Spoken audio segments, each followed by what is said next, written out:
Welcome to the Outsmart Burnout Podcast. I'm your host, Dr. Zarya Rubin, a functional medicine doctor, an international speaker, and a burnout badass because I've been there myself. After walking away from my own high-stress medical career, I discovered how to break free from burnout to reclaim my passion, purpose, and joy. And now I'm here to help you do the same. From science-backed tips to time-saving hacks, and hopefully some aha moments that just might change your life. So sit back, relax, and let's do this. What if burnout isn't just about doing too much, but about the invisible patterns running behind the scenes in everything we do? My guest today, Anik Malenfant, spent 15 years building success in corporate finance until one morning she literally couldn't breathe.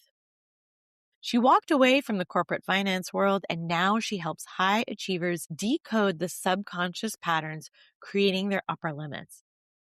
In this episode, we go beneath the burnout surface to the deeper programming that keeps smart, driven women exhausted, no matter how much they try to optimize.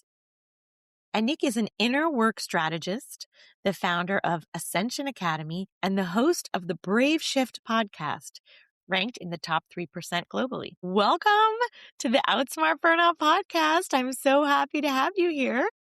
It's such a delight. I always love connecting with you, so I can't wait to see where this conversation takes us.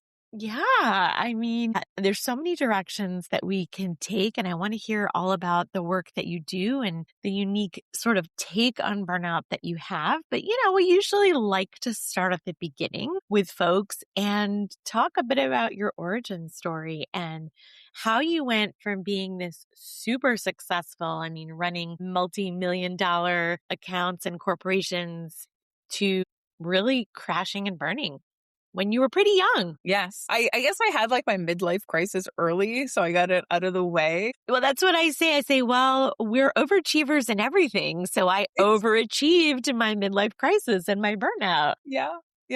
And I know you would think the shade of greens that my mom went through when I told her that I was leaving finance to find a new path in holistic medicine and energy work and to just discover what else was out there in the world. She thought I had lost my mind completely. And, I had been by age 30 a branch manager of a multi-million-dollar firm. So that was not the direction that anyone that knew me thought I was going into. They thought I had had a psychotic break, but really it was an awakening, a realization that, there's got to be more to life than this. And that's the question I woke up with one morning, right? I couldn't breathe. And it was just I was working through that burnout.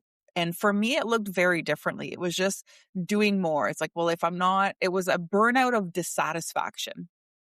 There was nothing that was really savory about life anymore. And it didn't matter what rung I climbed or what check mark I clicked off of the must things to do in your life. I just had this sense that there was something deeply lacking in my life experience. And that's really where it started. And I think that's where we all start, is by we ask powerful questions there's got to be more to life than this. And what's fun is that the world opened up for me.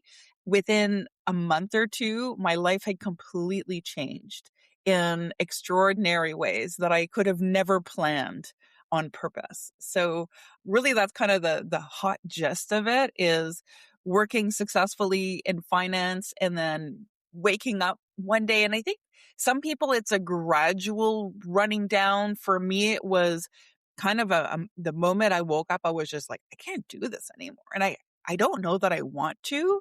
And then I started to really question, there's got to be more. And I could feel that in the depths of my soul. And I feel like that inner voice was what was calling me forward. And it's still that inner voice that I listen to every day and how I work with my clients. So that's why I call myself an inner work strategist, because I basically act as messenger between that inner voice between them and themselves to lead them forward in a more harmonious way of living. Because for me, I look at burnout as a symptom to disharmony with what brings you joy and Mm, balance and peace and everything else, right? So if you're burning out, that means you're not in sync with what you're here to do, how you're here to do it, who you are in the way that you identify with yourself. Like for me, burnout is a symptom to a disharmony with who you are in some way, shape, or form. okay, well, I love that because I mean that's the tagline of my podcast. I mean, I say that burnout's not your destiny, it's a wake-up call. Mhm. That it really is sort of like this signal and it can whisper at you very subtly for a long period of time, like you said. But if you keep ignoring all of those messages and those signs, then it might start screaming at you in the form of, I actually feel like I'm literally and figuratively, suffocating, that I'm not living the life that I am supposed to live. And I think that you raised some really interesting points about achievement and checking all the boxes. And I think that we're taught from a very early age that if we do that, we'll be happy. Like Mhm. if we are successful, if we keep pursuing those goals relentlessly and we keep checking things off and we keep achieving and we keep getting accolades and awards and promotions and big salaries, that equals happiness. But it really Exactly. doesn't. I mean, I don't know how they do it nowadays, but for me, I remember at in high school, you go to the guidance counselor and this is how they determine like what university or college are you going to apply to? What are you going to do next? And I was like, all right, what subject are you good at that you can do that you can make money? And so for me, that equation was very backwards because I was like, what makes you happy that you can do? That you can make money, right? Yeah, So it's like that Japanese concept of ikigai, right? And it's like what you're good at, yeah. what you enjoy, Mhm. what can make money, and what can bring something to the world. And it's like at the intersection of those four things is your ikigai or your sort of purpose. And I don't think that we often consider all four of those things in equal balance or even at all sometimes. Exactly, because I think the equation back then for me, I was raised by 2 serial entrepreneurs, so it was like, when you make money and then you can relax, and then you can have access to happiness, and then you can have access to freedom, and then you can have but the money part came first instead of starting from a place of happiness, a place of freedom, a place of joy, and then creating prosperity from there. And that really came very apparent to me in the work that I've been doing for almost 15 years is this idea that we have to fight for peace, that we have to misery our way to happiness, that we have to grind our way to peace. Like it doesn't make sense. Like the math doesn't math. Like let's do something the opposite of what we want to create and use that energy and that strategy to get there. Yeah, It's like so if you're like, silly. you Yeah. have to be miserable to be happy. I mean, I don't think that that doesn't really add up. Yeah. Well, you can't like live miserable and then like one day the happiness pill shows up for you. That's Mm, not mm, how you achieve that destination of happiness is. And for anyone who's cross those boundaries, know that you're choosing that state of being on a daily basis until it becomes your state of neutrality. Whereas your baseline is happy, your baseline is grateful, your baseline is freedom. And then it just becomes how you breathe. It doesn't become something that you're chasing. It becomes something that you are and that you create in your life from that state of being. Yeah, I love that. And that tracks with, what we know from the happiness research. That's something they talk about, which is the arrival fallacy. When we tie our happiness to external goalposts and like, well, I'll be happy once I, you know, Mhm. get into this school or once I get this particular position or once I get this promotion or once I hit this certain salary, like then I'll be happy, then I'll be happy, then I'll be happy. And we're we just keep moving the goalposts also. And we keep waiting for that happiness to kind of arrive rather than creating it ourselves. Exactly. I call that putting conditions on your creations. So you're like, I'm going to be happy when, and then we put a condition on top of ourselves. So it's like, I'll relax once this is done. I'll be able to breathe once this bill's paid. I'll be able to feel good about myself once I have this certification. I can tell you, and all of you that are listening, you know damn well that you're not going to relax more. You're going to have another something to do. You're not going to feel good about yourself. You're going to have the other rung that you're going to need to reach for. That destination, when you're chasing it like that, you're really pushing it away. Because what you're saying is that something outside of me gets to decide how I feel inside of me. So you've just given your whole power away. And that's why we feel so disempowered. And I think that's the epitome of burnout, is because we've got none of our own power left. We've just given so much and we haven't allowed ourselves to be the point of power in our lives. Yeah. I think that's a really powerful statement, and it is a shift and a reframe for a lot of folks.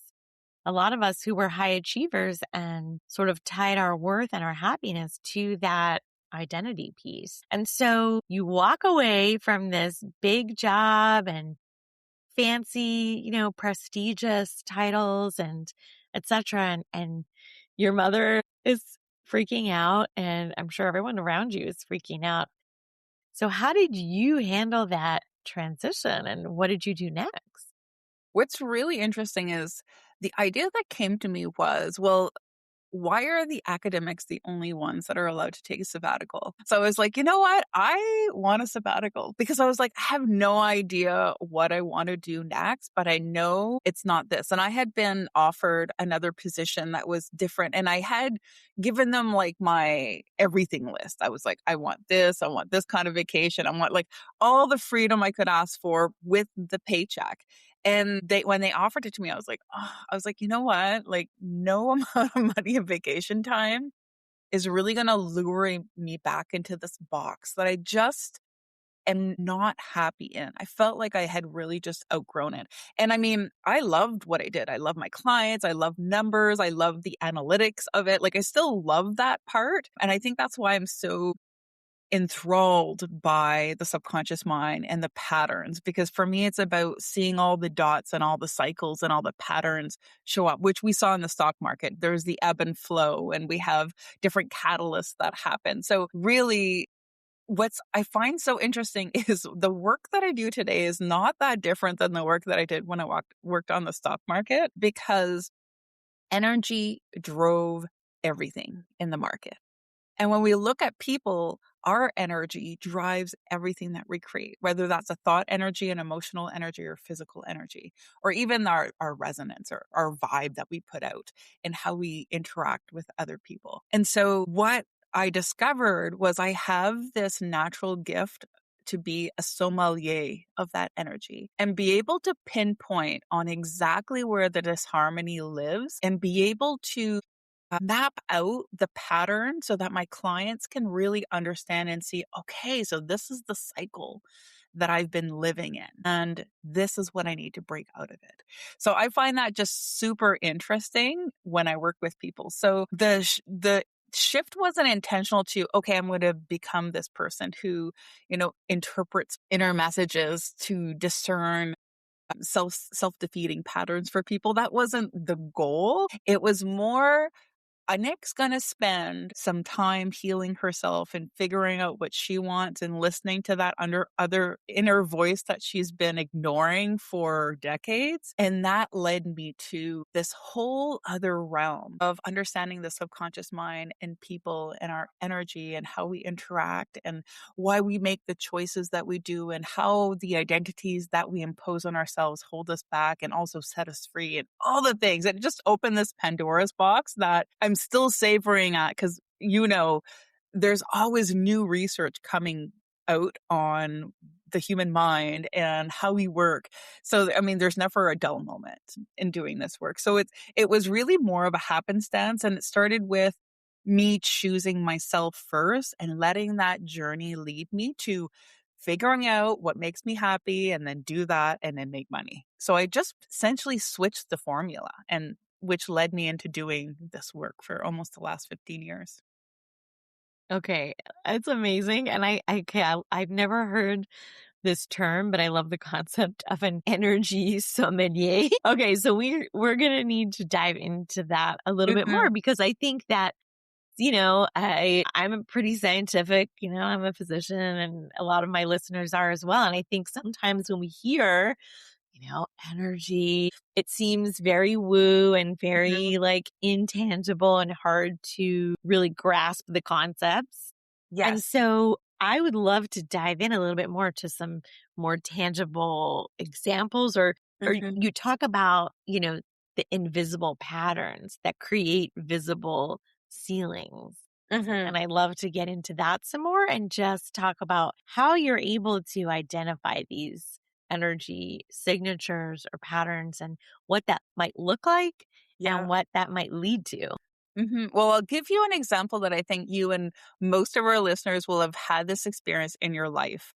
And it's just a matter of practicing it. So we all get good at this once we start to pick up on cues. But have you ever walked into a room where someone like was fighting before you walked in, and you can feel the energy in the room, Yeah. right? Or did you? It's like Yeah, hanging in you're the air. like, It's "Ooh, it's lingering. Yeah. The heavy. molecules are It's like, heavy. Yeah, it's heavy. It's tense. It's dense. You can feel it when you come in. Your body is going, danger, danger, danger, get out of here. Like you have a visceral response to the energy in that room and the energy that these two people are putting off, or how many other people are in the room, right? Another example is, have you ever walked in on two people, getting a little spicy with each other in a kind of a romantic way, and notice it's a different energy? There's almost like not a shame, but a we got caught kind of energy. And so what I notice is that when you just really sit with someone, I know like counselors and therapists, people who just sit and listen to other people, and you can be, and I've seen like educators do this, massage therapists do this, doctors do this, lawyers, accountants, when you just sit and you listen to people, not just with your ears, but with your whole being, you'll hear the words coming out of their mouth, and then you'll sense what they really mean. So you'll almost get like two stories, because what will often happen is people will tell you what they think you want to hear, what's the right answer, right? As a doctor, I'm sure, well, I'm not yeah. smoking as much as I used to, or whatever, right? Like that's better than it used to be, or I'm trying really hard. And then you've got this feeling of, yeah, I think your definition of that and my definition of that are very different, for example, right? And it's not about judgment or shame, but it's just about getting to the core truth of it so that you can actually get to help them. And I think that's where like the best portfolio managers, the best lawyers, the best accountants, the best estate planners that I worked with when I worked in finance were able to read between those lines. And so I've just translated that strategy and that skill set through intuitive development. And it's not, again, it's something that you practice because you can pick up on so many subtle cues that people will drop if you just like hold back and you listen and pay attention, not just with your ears, but with your whole sense. Because your body's always, your subconscious mind is always feeding you information about what's happening in the room, because that's its job. But when you get into a state of non-judgmental observer, where you're not judging what they're saying, you're not making a decision about anything, but you're just taking all the information in at the time, it paints this whole picture that allows you to see not just what they want to present you, because that's what we all do, but what the whole story is. And that's a little Mm. bit when I talk about emotional sommeliers, when I invoke an emotion in someone, when I ask a specific question, I can sense if that's shame or embarrassment or frustration or like the very subtleties. Each emotion has a little vibe that it puts out. And sometimes it's a little different from person to person. But over the years, I've been able to even help my clients identify. They're like, I have this feeling and it just feels heavy and I don't know what it is. And I was like, how would you feel if I said this? And they're like, yeah, that's exactly how it is. How did you know? Or I was like, it sounds like this kind of a subconscious belief. Like, who do I think I am to do this kind of thing? Not, I mean, that's a super general one, but often, I mean, I can't tell you how many clients have told me, like, get out of my head. Like, you're freaking me out right now. And I was like, it's just, I can sense what it is that they're thinking or they're feeling because they're putting out a certain type of energy. So I just in the same way, when you walk into the room, when you know they're either fighting or getting nasty, you can tell the difference. When you really practice that intuitive discernment and you observe that the energy in the space and the energy that people are putting off, you can create that discernment in what's happening in front of you. Yeah, so that's fascinating, and it leads me to also think about Brené Brown, who I Mhm, love, and she talks about all of in her book, like the mhm. map of human The emotions Atlas and of the things. Heart. Atlas of Yeah, the Heart, that's what the book is I called. Yes. know. Yeah. It's so fascinating. Mhm, And mhm. she talks about in the introduction something that really stuck with me because it was like she was in my head, Yeah. that when she was little, that she could predict the future. She would brag about this ability that she had. And she would always know when what was going to happen or what was going to transpire in the room and what people were going to do. And that was because she got so good at picking up on Mhm. not just the verbal, but the nonverbal cues and sort of the quote unquote energy. And that was born out of the fact that one of her parents was an alcoholic. And so Yep. she had to become Mhm. very astute at reading those cues and predicting what was going to happen, when this person was going to lose their temper, when they were going to blow up, when they were going to be dangerous, so she could protect herself and her siblings. So, without going too deep, do Mhm. you think that that's a skill that you developed over time based on experiences? Well, I'll go as far as say I know that that's a skill that we all have in ourselves. Some of us have developed it through being in dangerous situations. Some of it, like really good salesmen, have developed it through seeking opportunity. Like we all have the secret sauce where we can really recognize behavioral pattern cycles, where we can pick up on energy when we know it's time to flee or it's time to freeze or it's time to fawn or it's time to fight. Like we have that embedded within us. Some people, and this is what I call intuitive development, is you have that, you've developed your intuition to discern between, is this where I fight, where I flee, where I fawn, or where I freeze, which is your trauma response. Yep. Or when we look at our intuition, because these are all instinct based, when you develop your intuition, you can actually rise beyond those four, which are fairly limited reactions to cognitive responses. And then you can actually address the situation in a completely different way that's not born from trauma or born from that reptilian instinct level, where you can actually address the situation from a completely different state of awareness. And I think that's where the secret sauce is. And that's where you go from just being able to pick up a vibe to actually using that skill to make choices and to take action and to respond to situations in the most highest way for yourself, rather than here's what's going to get me to the next moment. Because I mean, I was raised in an unsettled family environment, and I know exactly what Brené is talking about. And I knew exactly when to shut up, when to sit down, when to hide, when to Yep. show up, right? Like Same you girl. learn these Yeah. things for your protection, but we all have that survival mechanism. What I love is moving from surviving to thriving.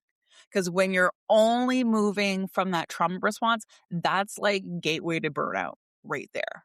Like that's because you're using that trauma response and you're just cycling through them. You're like, well, now I'm going to fawn, now I'm going 100%. to freeze, now I'm going to, like, you're always in a trauma response and you never hit that neuroneutral, that baseline where you're just open and receptive. You're not like resting and digesting and you're not fighting or flighting, but you're actually in a state of complete openness. And so for me, I had a friend actually, I don't know if it's a term, but I think she coined it, or it might be something that she picked up somewhere, but she called it neuroneutral. And I was like, and I wanted to discover what that was. Cause like, yeah, we're like, oh, now I'm going to do self-care. So I'm going to rest and digest. And now I'm going to go back to work and fight or flight. Now I'm going to do, so we're bouncing between these two very active states of being. And she's got like a medical background as well. She wanted to be a surgeon, but moved into more of a holistic practice. And so she's like, what she discovered is the body actually has like this in-between space, which she called neutral. And I was just like, this is a really nice place because it's such a space of like deep peace on the neurological level, which I think is even more healing than the rest and digest because you're not in an active state. Anyways, I digress. We can No, talk about this all day. this is gold. And I think this is exactly what folks need to hear. And it's something that I talk about a lot when I talk about burnout and I talk about, stress being your default operating system and really being stuck in survival mode. And how do you get unstuck and how do you get out of that? And how do you shift into more of that, neuroneutral state? I think I have heard that term too, that you're not in this constant state of activation and survival, which we become so accustomed to that it becomes our new normal, our default, and we don't really realize it until, we crash and burn Mm-hmm. and we And I have think to rebuild. yes, I totally agree. And to echo that, I think when most people will notice it when they do burn out, then they stop, they feel all out of sorts because they're like, I need to be doing something, but they're like, I'm so burnt out, I can't do stuff. But I also feel like a junkie coming off of a high Mm-hmm. because I can't not stop, but I have to stop. And I Yeah. think that's that adaptation that we have on a cellular level.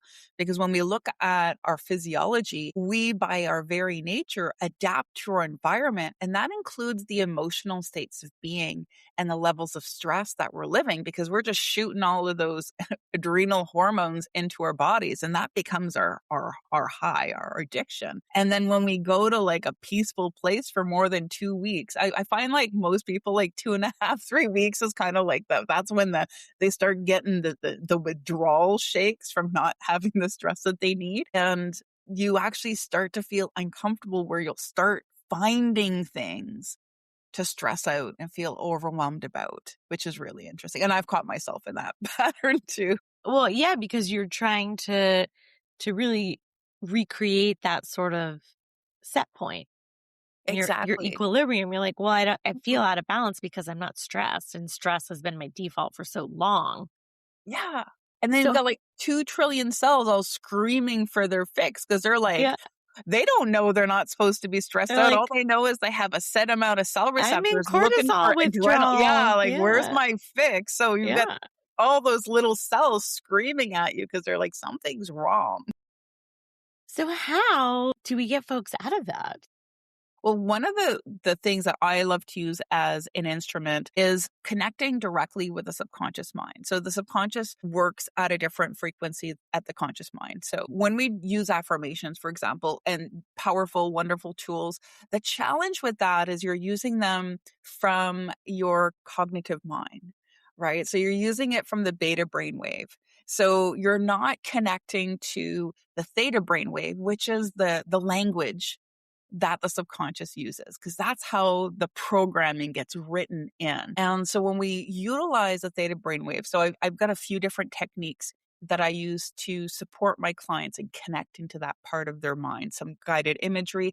It's just about shifting your state of mind. So basically like a form of hypnotherapy, but not hypnotherapy, because each and every one of us has the capacity to access. Another tool that I love using is theta healing, which supports the mental state of being shifted from beta to alpha to theta. And we want to stay in that state of frequency with our mind, because that's where, when we plant seeds, they have the capacity to germinate. I mean, I can say I'm beautiful and I'm thin and I love myself until the cows come home. But unless I'm planting that seed in my subconscious mind so it can restructure all of my patterns, then I might as well be throwing seeds on the sidewalk, because it's not going to take, it's just going to take a lot of seeds, right? Whereas when you're planting seeds in fertile soil, which is your subconscious mind, then you give it a fighting chance. And then you want to create the environment to support that. So it's nice to say, well, I'm going to say nice things, but it's like, for me, because I live in the analytical as much as I live in the metaphysical, and I love bridging science and soul and strategy together, because I'm also a coach. And I'm like, okay, what are we going to do on a daily basis so that you can create an environment that's going to support this new pattern that you're instilling? Right? Because it takes 12 weeks to create a pattern and really anchor it into your life. So becoming a new person who lives in a new way is creating a new pattern, it's creating a new habit. Wow. Okay. So as a former neurologist and an epilepsy specialist, you're Ooh, yeah. speaking my language about brainwaves. But for folks who are listening and might not have that scientific background, maybe you could go into a little bit more detail about what these different, alphabet soup of Greek letters mean and what it means for the brain in terms of brain activity, functionality, the different waves, the different wavelengths, and what that means for your different sort of conscious and subconscious states, and how we travel through, when we're stressed or when we're ideating or when we're relaxed and then when we're asleep, and how does that all track together, and how does that feed into this theta healing concept? Yes, I love that. I love that we get to play with it. So I'll keep it complex but simple for everyone, so everyone can kind of meet us where we are. Because realistically, and I know you know this because you're like the neuro lady. Yeah. Each and every one of us cycle through these different states of mind, is what I would call them, every day. So you go to bed, you're in your beta brainwave, you're still awake, you're probably still scrolling your phone, and then you start to doze off and you go into your alpha and you start to think about different things, and then you doze off even more, and this is usually when the snoring starts. You start having that dreaming. So as soon as you're in your dream state, that's what we would consider from my perspective. Yours might have a different threshold, if you will, to being in the theta brainwave, where you're having an actual dream and an emotional experience, because you're really tuning into that. And our subconscious speaks in feelings, sensations, images. It doesn't have like a well sorted vocabulary in the way that the conscious mind does, right? So even when we interpret dreams, it's like, well, how did you feel in that dream? It's like, I don't know, I was just running. Okay, well, what are you running from? Like, what are you running from? Or I was hiding, or I didn't have any pants on, or right? Like, where do you feel exposed in your life? That kind of thing. And then when you're really snoring and you've got drool coming out on your pillow, that's your delta, where you're like the most like unconscious state. So I think everyone's probably gone through that cycle or slept next to someone and been like, how are you not waking yourself up right now? Well, that's the delta. That's how I would explain it kind of in basic terms. So all we're doing is we're just training the mind to intentionally switch from beta to theta, beta to theta, beta to theta. And so we do this through meditative practices. And most of us can go into alpha fairly easily with, a 5 or 10 minute breath exercise or meditation exercise. And many of us can just as well easily go into theta by sustaining that type of imagery and intention when you're moving into that state of mind. Now, when I do this, because I also teach this modality, when we do this, day one, everyone's exhausted because the brain's like, I need to go into delta now, because it wants to cycle through its normal state. And when you snooze that amen, it's Mel Robbins shared, she's like, never snooze, because then you kickstart that cycle already, and you're going to be more drowsy than you've ever been. She's right. Don't snooze. 8 minutes is the worst amount of time for you to try to go back to sleep. but that's the same thing that Guilty happens, as right? charged. Yeah, that's the Yeah. same thing that happens. So everyone day one's like, they're like crashed out by the end of the class because we're forcing the brain to jump from beta to theta, beta to theta, beta to theta through practices. And then they're like, oh, and then once you have one or two sleep cycles and the brain is like, okay, I know how to do that, right? Because it picks up so easily. And that's when we start planting seeds of what I would like instead or what I would like to release. So kind of in a cousin to hypnotherapy, but through a different portal, if you will, and a lot more consciously aware. So when I do my technique, like people can lay down if they want to, but it feels to them almost like we're having a really deep conversation about what's going on. And then they wake up the next day and they're like, is it normal that I feel like completely different? And I was like, yes. And then the following week, they're like, is it normal that the stuff that used to drive me crazy doesn't even bother me anymore? I'm like, yes, because that's the more you integrate that subconscious pattern, the more it starts to integrate naturally inside your life. And so things that would have normally set you off and triggered you, and we all know how to recognize our triggers, that thing will happen. And they're like, I was like really surprised because I didn't respond. Like it didn't, I was like, all right, whatever. And they just went on with their life. So it's really, really fun to see that in play. That's been for my experience. The funnest part is experimenting with it and be like, well, let's see what happens. Like all we did was talk, right, about stuff. And then you felt better. And so after 15 years, I'm like, well, there's got to be something to this. And so over the years, I've started to recognize different key patterns that people have. You might call them programs. But I see them as more like a full pattern because it's a pattern of thinking, it's a pattern of feeling, it's a pattern of acting, it's a pattern of reacting. It's also a pattern of how they label themselves and how they identify. So for me, it's like the whole cycle of what it is. And then it's almost like a constellation. What they'll show up with like 8 problems. And I'm like, here's how you only have like one problem. It's like this one pattern. And these are your symptoms, kind of like burnout. I'm like, burnout is one of the constellation stars, right? It's like, why are you burnt out? Mm. Yeah. So you talk about these subconscious patterns leading to these ceilings, and talk to us about what that concept is like Well, for if you've folks. decided, I think one of my favorite quotes is like Henry Ford, whether you think you can or whether you think you can't, either way, you're You're right. right. And Yes. it's so simple, but it's so profound because it's true.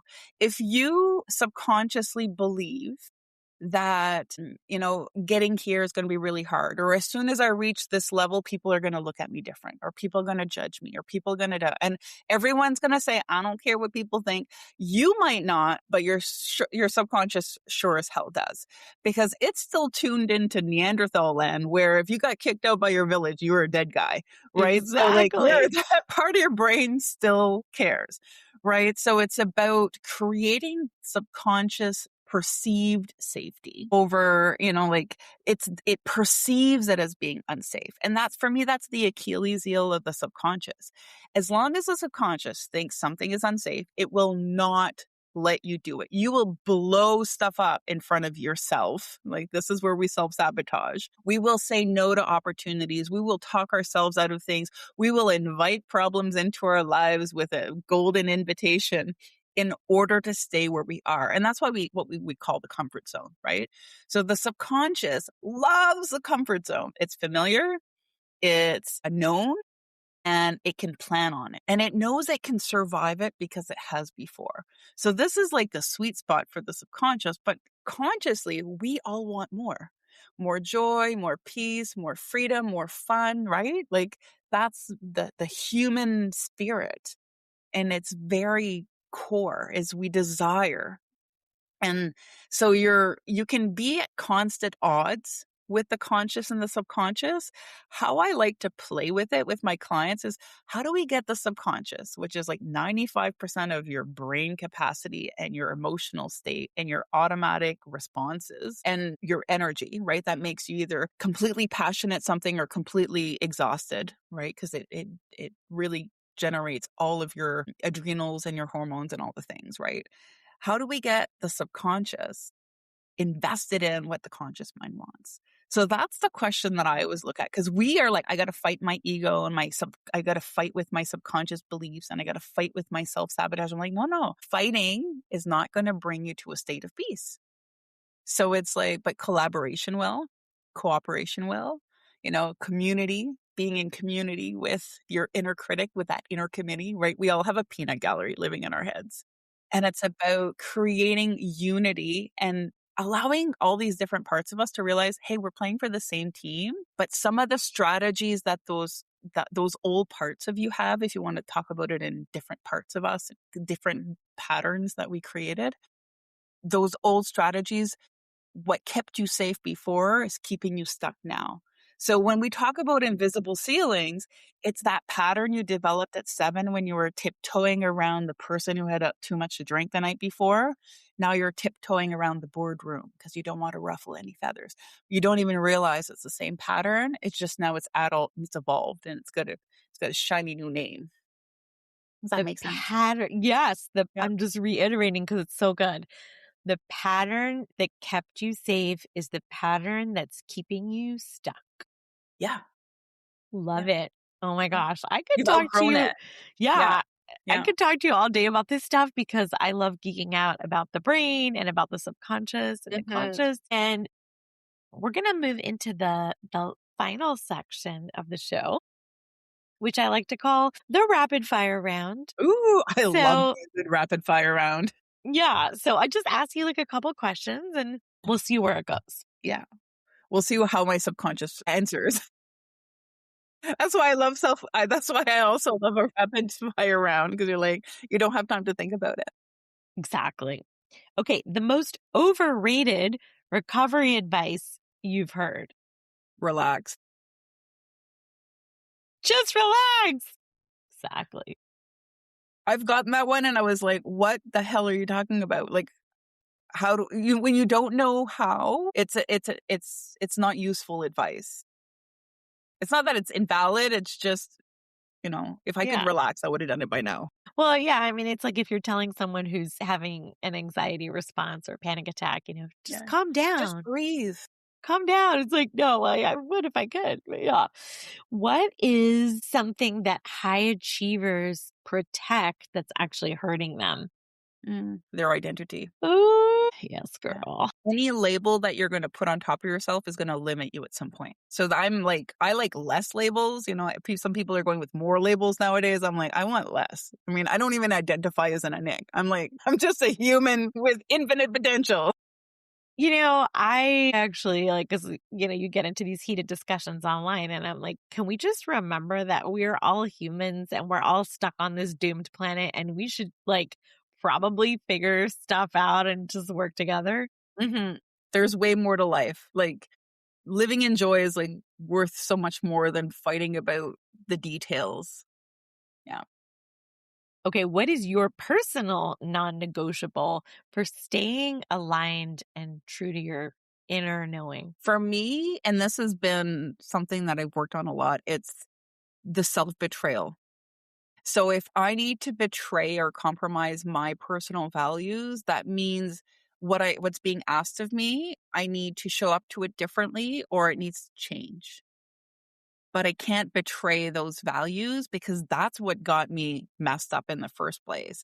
And I would say when you betray your values and not just the pretty ones that sound good, but what you do when nobody's looking, what's really important to you when push comes to shove, your core values. If I need to compromise that in any way, I know I'm betraying myself. And for me, that's a non-starter. What's a belief about success that you had at 30 that you've since released? I'm going to have to bring us back to what you said earlier, because when you were sharing the once I have this, then I'll be happy I had my PhD in the once I have this, I'll be happy. Once I pass this, I'll be happy. Once this happens, once I get my first Audi, I'll be happy. Once I buy my house, I'll be happy. Once I'm a branch manager, I'll be happy. So I was the absolute queen of conditional creation. I called that living my life on layaway. So that's what I used to do. I love that. I love that so much. Yeah. No more layaway living.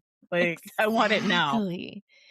Okay. What does rest actually look like for you? Well, that's so interesting because it used to have a different image pre-discovering myself, is sometimes rest for me is actually working in the garden, going for a walk. I find nature is one of my biggest outlets for rest. And so it's actually more active.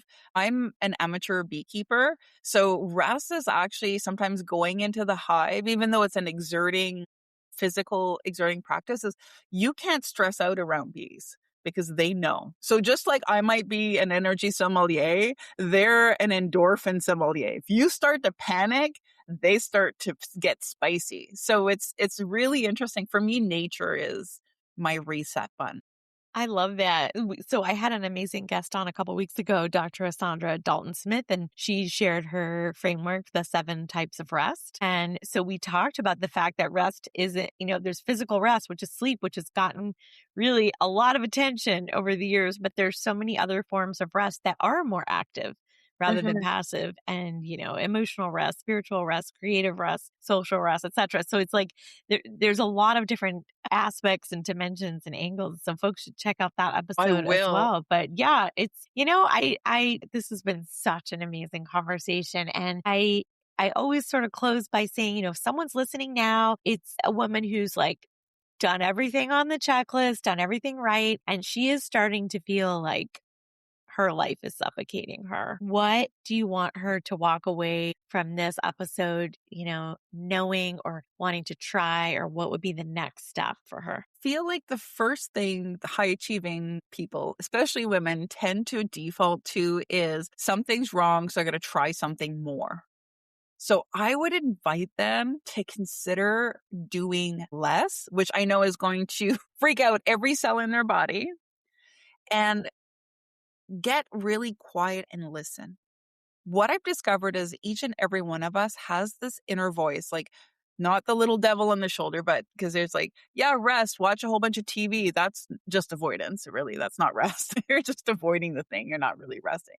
Listen to that subtle, calm inner voice that we all have within us, and allow that to guide you forward. And if you can't hear that voice, I actually have a 2-minute breakthrough quiz that they can complete, which will help them identify where I have a 4-pillar framework that I work to identify what pillar is the most out of sync. And if you explored that one, that would give you the best bang for your buck.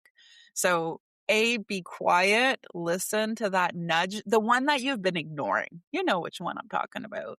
Give it a chance to talk to you for like 5 minutes. And if that's too difficult, we'll start with the quiz. And then that'll help you hone down what area you need to focus on.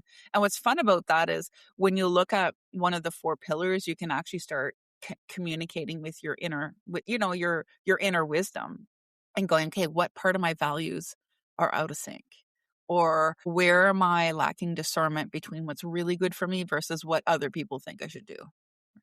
Well, you're speaking my language, because in my TED talk that I gave, the whole through line was about do one thing less, and as an approach to healing burnout and addressing burnout. So I'm with you, and I can't wait for folks to check out the quiz. So that's a perfect segue into letting everyone know where they can connect with you, how they can find you, how they could work with you, because I think that what you offer is really unique and really special and could definitely serve the women listening here today. Thank you so much. I know we could go on because I want to just pick your brain with all the neuro stuff, because that's not my background at all. But I love I guess science. I'll have to come on your podcast. I know. I love all the science. So like for me, that's what makes it really fun, is when science is catching up to what we observe. And now we can actually nail it down to why that happens. So every day there's like new stuff coming out, which is super fun. So they can find me at ascensionacademy.life. And right there, you'll find a button of Find My Pattern is the button for the blueprint, or they can go to subscribe.io/breakthrough blueprint. And that's where they can find out what's the pillar that's out of sync that's causing a burnout for them in their lives. Yeah, well, we'll put all of these links, of course, in the show notes. And if you have enjoyed this episode as much as I have, and I'm sure you have, please give us a like, a subscribe, leave us a 5-star review. That would be amazing. And share the podcast with someone that you know and love, a friend who could really use these messages. I can think of a couple that they need to listen to this episode. So when you do that, it really does help more people discover the podcast, and we would be so grateful. And of course, as always, remember, burnout is not your destiny. It's your wake-up call.